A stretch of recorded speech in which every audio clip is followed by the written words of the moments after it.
Assalamualaikum warahmatullahi wabarakatuh. Selamat pagi. Bertemu lagi dengan saya, Aulia Asmarani. Saya yang akan mengampu mata kuliah Filsafat Komunikasi di kelas kita.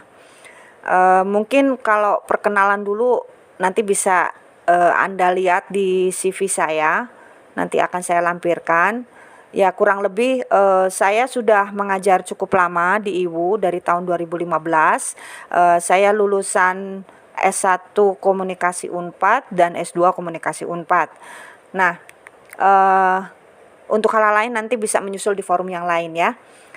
Filsafat komunikasi ini seharusnya dipelajari setelah Anda belajar filsafat ilmu atau minimal pengantar filsafat. Saya pikir Anda belum, ini untuk semester sekarang ini belum dapat ya, anak-anak semester ini kan semester 2 ya. Karena itu nanti kita akan belajar sekilas tentang filsafat ilmu untuk bisa memahami filsafat komunikasi lebih baik. Terlebih dahulu saya mau ngasih pengantar tentang filsafat komunikasi. Apa sih yang akan kita pelajari dalam filsafat komunikasi? Nah, filsafat komunikasi ini akan membicarakan tentang bagaimana perkembangan, pergulatan, dinamika, dan bagaimana teori-teori komunikasi termasuk historisnya bisa ditemukan dan digunakan oleh masyarakat banyak ya. Jadi misalkan begini, tentang teori dan model komunikasi ya. Sejumlah teori dan model komunikasi itu kelihatannya tampak benar. Maksud saya tampak benar dan bisa menjelaskan fenomena komunikasi. Tapi kemudian muncul beberapa pertanyaan terhadap kesemua teori tersebut. Kalau satu teori telah dapat menjelaskan fenomena komunikasi, mengapa harus ada teori lain? Maksudnya, bila teori baru lebih memadai ketimbang teori lama, mengapa teori lama masih dibicarakan? Atau pertanyaan yang sering terjadi adalah begini, manakah dari sejumlah teori itu yang dapat kita pergunakan untuk menganalisis komunikasi? Nah, semua pertanyaan-pertanyaan itu bisa dijelaskan dengan cara membedakan komunikasi sebagai ilmu dan komunikasi sebagai skill. Kalau komunikasi sebagai skill itu bicara soal kemampuan melakukan tindakan komunikasi. Jadi skill itu bisa dipelajari lah dengan pelatihan dan pengalaman praktis. Nah, kalau komunikasi sebagai ilmu adalah apa yang mendasari mengapa skill tertentu disebut skill komunikasi, serta apa dan bagaimana skill itu dioperasikan. Jadi komunikasi sebagai ilmu ini hanya dapat dikembangkan melalui konseptualisasi dan rekonseptualisasi. Jadi semua teori atau model komunikasi itu merupakan tumpukan hasil konseptualisasi dan rekonseptualisasi. Semuanya itu berkumpul tapi terkesan ahistoris, tanpa sejarah. Teori yang satu dengan yang lain, padahal ya teori yang satu dengan yang lain itu pada dasarnya punya sejarah pemikiran dan keterkaitan tertentu. Teori berawal dari proses pembuatan konsep ya, dari suatu gejala. Nah, soal gejala dan sebagainya kita sudah belajar di pengantar sosiologi. Nah, pada batas waktu tertentu, teori tersebut dapat menjelaskan gejala-gejala.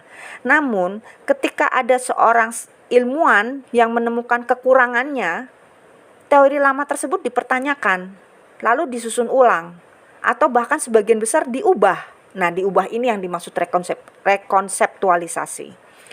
Proses konseptualisasi dan rekonseptualisasi ini tidak hanya berdasarkan hubungan antara konsep dengan kenyataan, namun juga didasarkan oleh perkembangan ilmu-ilmu lain dan juga oleh perbedaan sudut pandang mengenai suatu kenyataan. Ya, jadi komunikasi itu juga berhubungan dengan ilmu-ilmu yang lain, ada keterkaitan. Nah, filsafat ilmu komunikasi nanti akan mencoba menjelaskan apa yang mendasari konseptualisasi dan rekonseptualisasi dari suatu teori atau model. Kenapa filsafat ilmu komunikasi ini sangat penting dikuasai untuk Anda, mahasiswa atau calon-calon sarjana komunikasi? Terutama untuk apa? Untuk kepentingan penelitian. Jadi mata kuliah kita ini penting untuk Anda bisa menyusun sebuah penelitian yang lebih baik. Jadi misalnya begini, kemana saya mau jalan? Bagaimana saya tiba di sana, nyampe di sana? Di mana saya sekarang berada? pada saat penelitian, kita seringkali terjebak di dua pertanyaan pertama, yaitu kecenderungan yang menyebabkan penelitian lebih mengurusi soal-soal pendekatan siapa yang lebih baik untuk menelaah komunikasi, teknik mana yang disebut ilmiah, yang lebih ilmiah, teori mana yang lebih baik. Intinya memperdebatkan hal kecil yang sebetulnya itu bukan hal yang penting dan hasilnya juga belum tentu lebih baik. Begitu. Nah, dengan filsafat komunikasi Anda akan diajak untuk eksplor lebih dari itu. Gitu ya. Jadi menemukan hakikatnya. Menemukan hakikat suatu teori komunikasi, kemudian kenapa itu bisa dipergunakan dalam penelitian Anda, apa hubungannya dengan ilmu-ilmu yang lain, lalu bagaimana teori tersebut bisa menjelaskan kenyataan-kenyataan atau gejala-gejala yang Anda dalami untuk suatu konteks penelitian ya, yang menjadi masalah penelitian Anda dan sebagainya.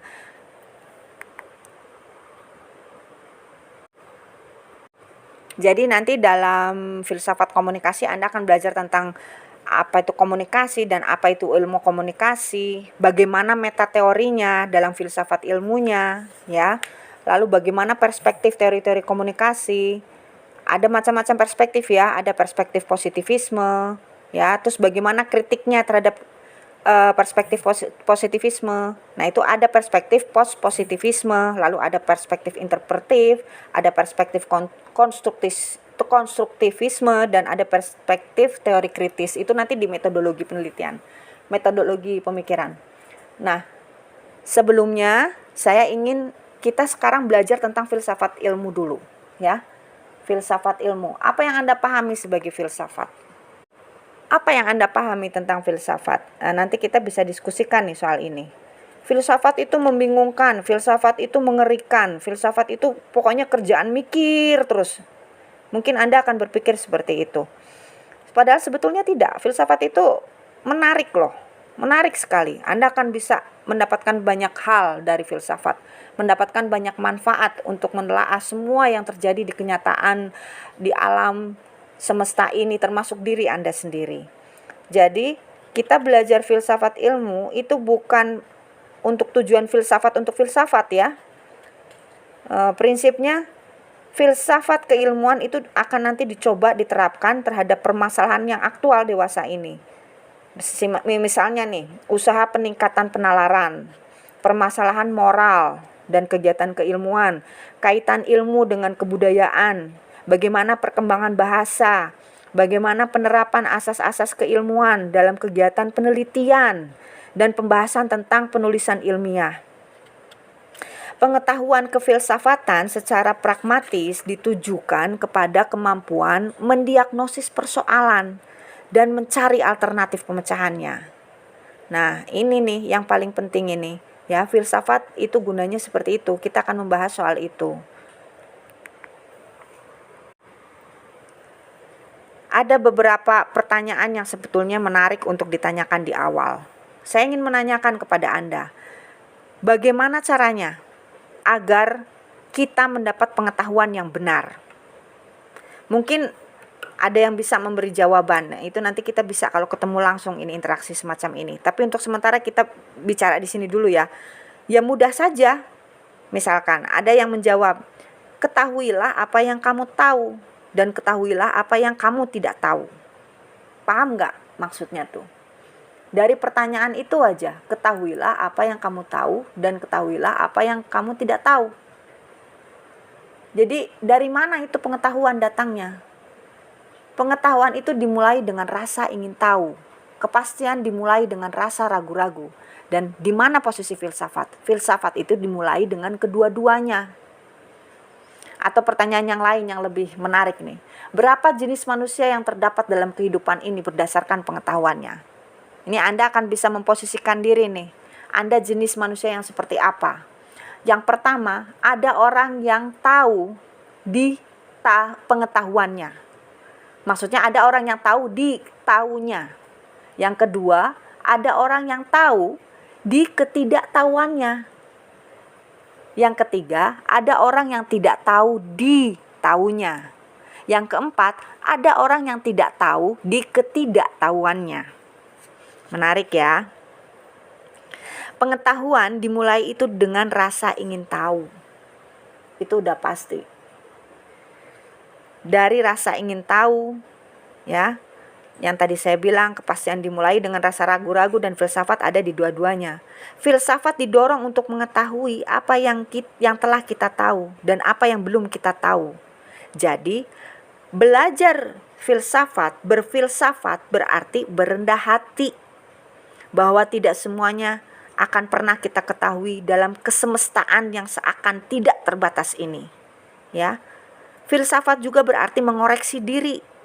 Jadi maksudnya gini loh, semacam keberanian untuk terus terang seberapa jauh sebenarnya kebenaran yang dicari, yang setelah kita jangkau. Ilmu merupakan pengetahuan yang kita geluti ya sejak bangku sekolah dasar ya, sampai pendidikan lanjutan, sampai perguruan tinggi sekarang. Nah, berfilsafat tentang ilmu berarti kita berterus terang kepada diri sendiri. Apa sebenarnya yang saya ketahui tentang ilmu? Apa sih ciri-cirinya yang hakikatnya membedakan ilmu dan pengetahuan-pengetahuan lainnya yang bukan ilmu? Bisa bedain nggak pengetahuan yang ilmu dan yang bukan ilmu? Bagaimana saya tahu bahwa ilmu merupakan pengetahuan yang benar? Kriteria apa yang kita pakai untuk menentukan kebenaran secara ilmiah? Terus kenapa kita harus mempelajari ilmu? Apa kegunaan yang sebenarnya? Nah, berfilsafat berarti itu berendah hati, mengevaluasi semua pengetahuan yang telah kita ketahui. Apa ilmu itu sudah mencakup semua pengetahuan yang seharusnya saya ketahui dalam kehidupan ini? Batasnya mana? Sampai batas manakah ilmu mulai dan sampai batas mana dia berhenti? Kemanakah kita harus berpaling kalau kita itu tidak dengan ketidaktahuan saya ini? Kemana kita harus berpaling dengan ketidaktahuan kita ini? Apa kelebihan dan kekurangan ilmu? Ya, itu ya. Jadi penting sekali mentalitas atau sikap atau kondisi kita untuk belajar filsafat, yaitu mengetahui kekurangan. Nah, mengetahui kekurangan ini bukan berarti merendahkan kita, namun secara sadar kita memanfaatkannya untuk lebih jujur dalam belajar. Begitu. Jadi apa filsafat? Apa filsafat itu? Ada beberapa karakteristik filsafat, tapi sebelumnya saya akan menggambarkan orang yang belajar filsafat itu seperti orang yang berada di bumi, sedang di tengah bintang-bintang. Dia memandang ke bintang-bintang. Dia ingin tahu hakikat dirinya dan kesemestaan galaksi. Wajar ya, ini kita mikir agak dalam ini ya. Jadi ada beberapa karakteristik berpikir filsafat. Ya, nanti bisa di slide berikutnya. Apa karakteristik filsafat? Sebentar. Satu, sifatnya menyeluruh. Ya, sifatnya menyeluruh. Seorang ilmuwan tidak akan puas mengenal ilmu hanya dari segi pandang ilmu sendiri. Dia ingin melihat hakikat ilmu dengan konstelasi pengetahuan yang lainnya, keterkaitan dengan pengetahuan lainnya. Dia ingin tahu kaitan ilmu dengan moral misalkan, kaitan ilmu dengan agama misalnya. Dia ingin yakin apakah ilmu itu membawa kebahagiaan pada dirinya. Nah, seiring kita melihat banyak contoh, misalkan ya mohon maaf kalau ilmuwan yang picik ya, misalkan ahli fisika nuklir memandang rendah pada ilmu sosial, atau lulusan IPA merasa lebih tinggi dari lulusan IPS, atau ada yang lebih sedih, ilmuwan memandang rendah kepada pengetahuan lain, meremehkan moral, agama, nilai estetika. Mereka para ahli yang berada di bawah bisa dikatakan tempurung ya, tempurung disiplin keilmuannya masing-masing. Itu sebaiknya coba lihat keluar, lihat bintang-bintang yang tadi saya gambarkan. Kok masih ada langit ya di luar tempurung kita? Lalu kita pun menyadari kebodohan itu sendiri. Oh, ternyata saya tidak tahu apa-apa. Nah, justru kerendah hatian seperti ini yang menjadikan Socrates sadar, kemudian berpikir filsafati. Dia membongkar tempat berpijak secara fundamental, secara mendasar. Nah, ini yang kedua, berarti karakteristiknya itu adalah sifat mendasar. Dia tidak lagi percaya begitu saja ilmu ini benar. Mengapa ilmu itu disebut benar? Masih dipertanyakan. Bagaimana proses penilaian berdasarkan kriteria tersebut dilakukan? Kriteria itu sendiri udah benar belum? Lalu kebenaran itu sendiri itu apa? Itu seperti sebuah lingkaran pada pertanyaan melingkar. Dan menyusun lingkaran itu harus dimulai dari satu titik, yaitu awal. Bisa jadi awal pun sekaligus akhir. Lalu bagaimana menentukan titik awal yang benar? Nah, menentukan titik awal ini membutuhkan spekulasi. Nah, ini sifat yang ketiga. Sifat karakteristik berpikir filsafat yang ketiga, yaitu sifat spekulatif. Semua pengetahuan yang ada sekarang selalu dimulai dari spekulasi. Dan serangkaian spekulasi ini kita dapat memilih buah pikiran yang dapat diandalkan, yang merupakan titik awal penjelajahan pengetahuan berikutnya. Nah, itu 3 karakteristik berpikir filsafat. Sampai di sini udah cukup seru ya.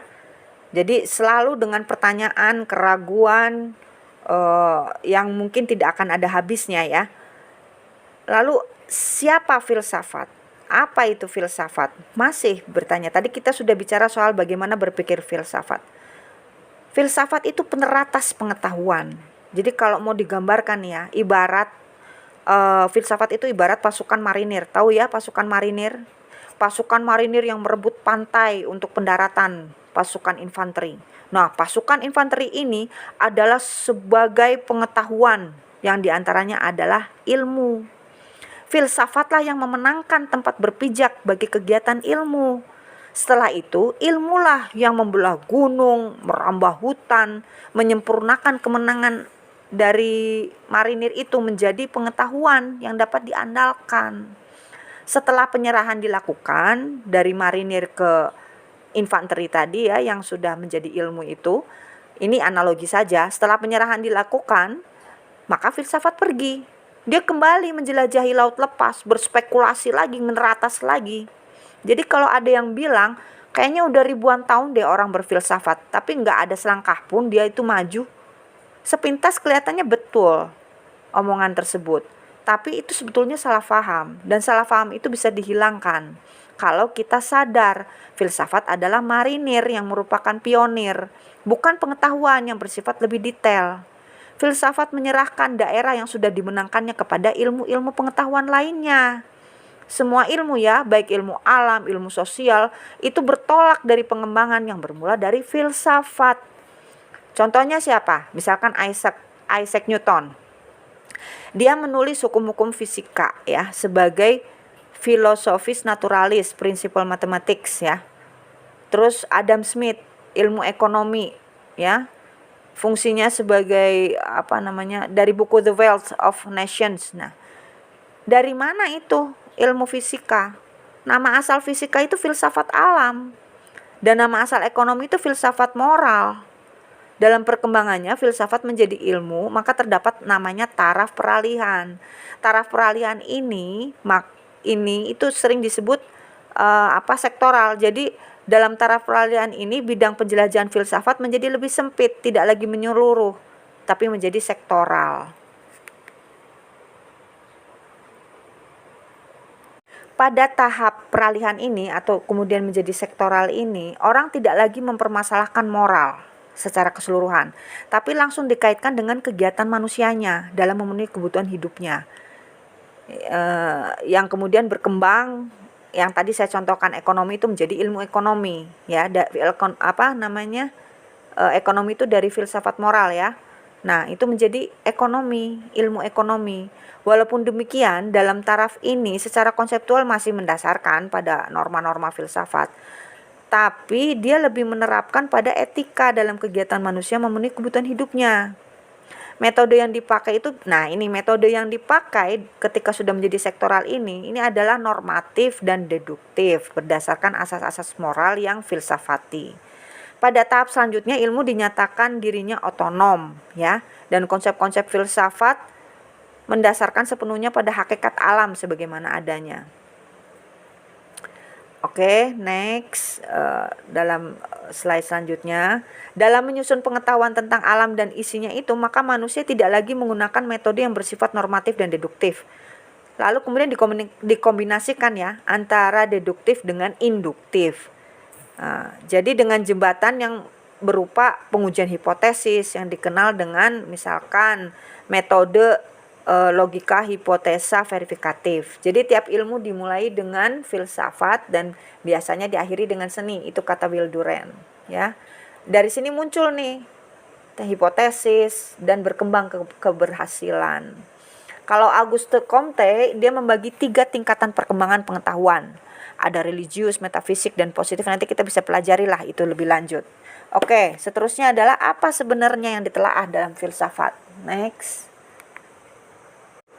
Seperti yang dikatakan di awal, selaras dengan dasarnya yang spekulatif ya, cara berpikir filsafat itu, maka dia akan menelaah segala masalah yang mungkin dapat dipikirkan oleh manusia. Sesuai dengan fungsinya sebagai pionir, dia akan mempermasalahkan hal-hal pokok. Terjawab masalah yang satu, dia mulai merambah pertanyaan yang lain. Kalau lihat di ini di PPT itu ada misalkan pertanyaan pertama, what is a man? Ya. Lalu pertanyaan keduanya, what is? Pertanyaan berikutnya, what? Maksudnya itu begini, kita kasih contoh aja ya. Kasih contoh misalkan ilmu ekonomi dan manajemen. Ini 2 ilmu ini punya asumsi tentang manusia yang berbeda. Ilmu ekonomi mempunyai asumsi bahwa manusia adalah makhluk ekonomi yang bertujuan mencari kenikmatan sebesar-besarnya dan menjauhi ketidaknyamanan semungkin bisa. Dia adalah makhluk hedonis yang serakah, atau dalam sebuah proposal ilmiah mendapatkan keuntungan sebesar-besarnya dengan pengorbanan sekecil-kecilnya. Kalian pasti sering dengar soal ini. Sedangkan ilmu manajemen itu punya asumsi lain lagi nih tentang manusia. Karena memang telah ilmu manajemen beda dengan ekonomi. Ilmu ekonomi bertujuan menelaah hubungan manusia dengan benda atau jasa yang dapat memenuhi kebutuhan hidupnya. Dan manajemen bertujuan menelaah kerjasama antara manusia dalam mencapai tujuan yang disetujui bersama. Cocoklah asumsi bahwa manusia itu adalah homo economicus bagi manajemen yang tujuannya menelaah kerjasama antar manusia. Apa motif ekonomi yang mendorong seseorang? Misalkan untuk menjadi sukarelawan di sebuah daerah yang penuh dengan kemiskinan dan ketidaktahuan. Ya, tentu saja tidak untuk manajemen. Karena manajemen mempunyai beberapa asumsi tentang manusia tergantung dari perkembangan dan lingkungan masing-masing, seperti makhluk ekonomi, makhluk sosial, dan makhluk aktualisasi diri. Jadi, mengkaji permasalahan manajemen dengan asumsi manusia dalam kegiatan ekonomis malah bikin kacau dan analisis yang bersifat sangat krusial ya di akademik ya. Jadi kalau demikian pula mengkaji permasalahan ekonomi dengan asumsi manusia yang lain di luar makhluk ekonomi. Kan tadi makhluk ekonomi ini, makhluk sosial seperti asumsi dalam manajemen ya.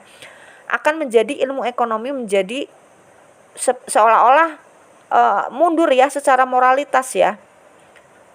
Nah, ini penting. Jadi kita memandang manusia itu dari perspektif mana, dari ilmu mana. Jangan dicampur aduk antara ilmu ekonomi dengan manajemen. Di sini ada istilah the right man on the right place, ya. Jadi ini asumsi ini ada betulnya juga. Artinya bahwa harus tepat memandangnya dalam ilmu apa manusia itu. Nah, itu baru dasarnya jelas gitu. Jadi baru tepat itu. Kemudian pertanyaan yang kedua mungkin. Pertanyaan yang kedua, what is? Yaitu mempertanyakan hidup dan eksistensi manusia. Apa hidup sebenarnya? Apa hidup itu cuma kerja lalu mati gitu? Atau apa? Apa itu nasib? Gitu. Nasib adalah bagaikan apa gitu ya, umpan balik dari sebuah probabilistik atau ke peluang-peluang dan sebagainya. Apakah itu nasib atau bukan gitu? Apa itu hidup itu absurd atau apa? Ya, itu mempertanyakan ya hidup dan eksistensi manusia. Sampai di sini mungkin ada yang bingung ya. Sampai bertanya-tanya gitu, ngapain sih kita belajar bidang telaah filsafat sampai sedalam ini? What is a man ya? Tadi yang kaitannya dengan asumsi the right man on the right place ya, cara pandang manusia. Cara pandang kita dalam memandang manusia sesuai dengan konteks keilmuannya. Lalu apa itu hidup? What is? Apa itu hidup dan eksistensi manusia? Saya nggak ngerti Bu. ini ngomong apa sih, omong kosong, ini semua nggak jelas. Nah, ini sebetulnya sampai pada tahapan yang ketiga, what. Karena apa? Tadi ketika kalian ada mungkin yang bertanya, apa sih ini, kita nanyain yang nggak jelas, nanyain yang susah-susah gitu ya, nanyain yang pemikiran yang cukup mendalam dan pusing. Karena apa? Karena what-nya yang ketiga ini belum dijelaskan. Bisa jadi dari sebagian Anda yang bertanya-tanya seperti tadi, apa sih, saya nggak dengar apa-apa, saya nggak tertarik, saya tidak dengar apa-apa, nggak ngerti juga apa yang harus didengar. Ya, Anda yang bertanya ini mungkin baru mau mendengar pendapat yang bersifat ilmiah jika pendapat itu dikemukakan lewat cara, proses, atau prosedur ilmiah yang jelas. Walaupun seorang pembicara mengutip sekian banyak pemenang hadiah Nobel atau mengungkapkan sebagian fakta dan aktual, tapi kalau bagi tadi yang mempertanyakan itu tidak jelas mana yang masalah, mana yang hipotesis, mana yang kerangka pemikiran, mana yang kesimpulan, ya akan keluar masuk telinga kanan dan keluar telinga kiri. Ya. Jadi tugas utama filsafat itu bukan menghasilkan susunan pernyataan filsafati, tapi menyatakan sebuah pernyataan itu sejelas mungkin. Nah, sampai di sini nih, epistemologi atau bahasa itu merupakan hal-hal yang harus digeluti oleh filosof ya dalam tahap yang ketiga ini untuk mempertanyakan what. Jadi harus jelas kerangka pemikirannya yang orisinil oleh penalaran dan pembuktian, itu baru jelas, what-nya itu baru bisa dijelaskan. Ya, jadi tidak akan ada pertanyaan, apa sih nih, nggak jelas kayak gitu. Kita ngomong apa sih dari tadi? Nah, itu kalau prosedurnya itu dijelaskan dengan jelas, dengan kerangka pemikiran yang orisinil oleh penalaran dan pembuktian, itu mungkin akan lebih bisa diterima. Nah, kita sampai pada cabang-cabang filsafat ya. Cabang-cabang filsafat itu banyak. Jadi sebetulnya pokok permasalahannya dikaji filsafat itu tiga segi, yaitu apa yang disebut benar, apa yang disebut benar atau tidak benar, apa yang disebut benar atau yang disebut salah, itu namanya logika. Terus yang kedua, mana yang dianggap baik, mana yang dianggap buruk, itu etika.